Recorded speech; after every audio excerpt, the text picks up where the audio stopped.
Maju tak gentar, membela yang benar. Maju tak gentar, hak kita diserang. Maju serentak, mengusir penyerang. Maju serentak, tentu kita menang. Bergerak, bergerak, serentak, serentak, menerkam, menerjang, terjang. Tak gentar, menyerang, menyerang, majulah, majulah, menang. Ngomong-ngomong, musuhnya siapa ya Pak Dev? Loh, Bu Hana kok belum tahu? Itu loh, si virus-virus COVID itu. Oh iya ya Pak Dev, lali aku. Bu Hana sudah tahu bagaimana cara melawannya? Itulah Pak Dev, saya belum tahu. Saya mau ke Bu Dokter sekarang, mau tanya-tanya. Oh begitu. Apa perlu saya temani Bu Hana? Oh tidak usah Pak Dev, saya sendiri saja. Bapak segeralah pulang, di luar terlalu berbahaya untuk Bapak.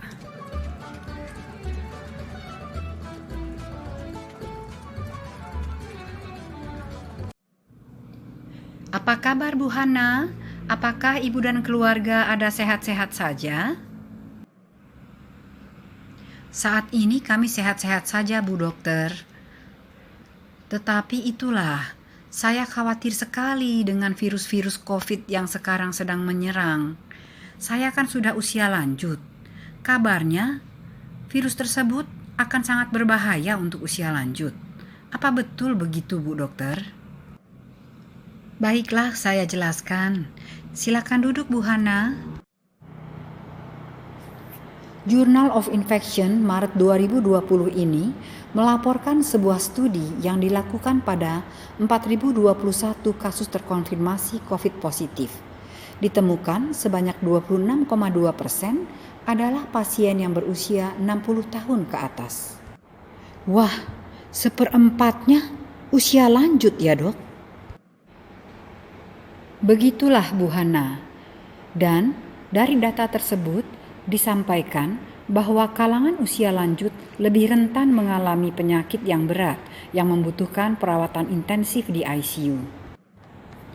Dan mohon maaf ya Bu, data ini juga menunjukkan bahwa angka kematian akibat COVID-19 pada usia 60 ke atas lebih tinggi. Aduh, jadi apa yang harus saya dan warga usia lanjut lainnya harus lakukan, Dok? Pertama, perlu diidentifikasi apakah ibu termasuk kelompok usia lanjut yang lebih berisiko atau rentan terinfeksi atau tidak. Karena orang berusia lanjut kerap kali memiliki berbagai penyakit dan frailty atau kerapuhan sehingga lebih rentan terinfeksi COVID-19 dan mengalami perburukan gejala. Bagaimana mengetahui bahwa saya mengalami apa tadi Dok? Itu yang rapuh itu loh. Oh, frailty. Frailty adalah kondisi usia lanjut yang dicirikan dengan meningkatnya kerentanan terhadap stresor, sehingga mudah mengalami kejadian yang tidak diharapkan, seperti mudah sakit, mudah jatuh, dan sebagainya. Bagaimana mengetahui bahwa seorang berusia lanjut mengalami kerapuhan, Dok? Yang pertama, adakah penurunan berat badan yang tidak diharapkan, yaitu penurunan minimal 5% dari berat badan tahun lalu. Selain itu, orang-orang yang terlalu kurus dan terlalu gemuk juga berisiko lebih tinggi mengalami kerapuhan. Kekurangan berbagai jenis vitamin juga meningkatkan risiko frailty. Kedua, Adakah kondisi mudah lelah? Kelelahan yang terjadi hanya untuk melakukan kegiatan yang ringan. Berkurangnya kekuatan genggaman tangan biasanya menunjukkan adanya kelemahan. Ini merupakan poin ketiga. Keempat, apakah kecepatan berjalan melambat? Kelima, apakah tingkat aktivitas fisik rendah? Lebih banyak duduk, tidak seaktif orang lain. Lalu, apakah kelima hal tersebut harus terpenuhi untuk disebut frailty atau rapuh, dok?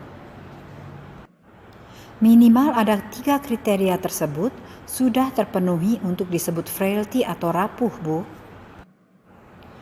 Bagaimana kalau hanya ada 1 atau 2 kriteria tersebut, dok?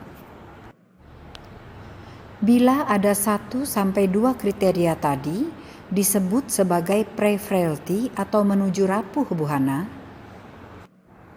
Kalau tidak ada sama sekali, itu yang disebut bugar. Nah, sekarang saya ingin tahu bagaimana caranya supaya tidak rapuh, dok.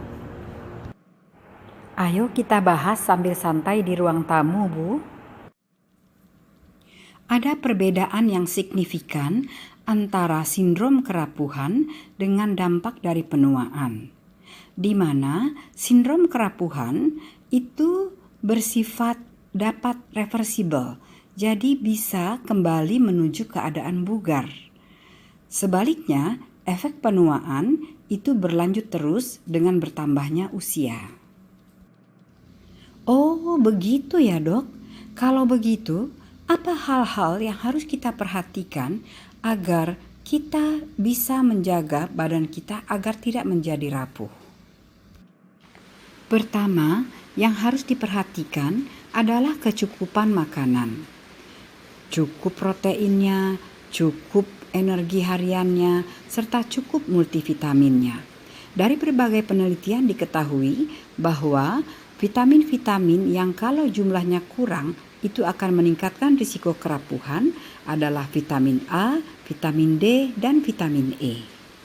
Penggunaan gigi palsu serta adanya masalah mengunyah dan menelan berhubungan dengan peningkatan risiko frailty. Jadi pada orang tua harus selalu dievaluasi fungsi mengunyah dan menelannya agar bila ada masalah dapat diatasi lebih dini. Hal ini penting agar proses pengolahan makanan pada orang tua dapat berjalan optimal. Artinya, harus rajin kontrol ke dokter gigi ya, dok? Betul, Bu Hana. Lalu, apalagi yang perlu diperhatikan, Bu Dokter? Nah, ini yang berikutnya, Bu, yaitu olahraga. Makanan baru akan menjadi otot kalau disertai dengan aktivitas fisik secara ritmik yang teratur. Wah, jadi sangat penting peran olahraga itu ya, dok? Betul sekali, Bu Hana. Ini quote-nya.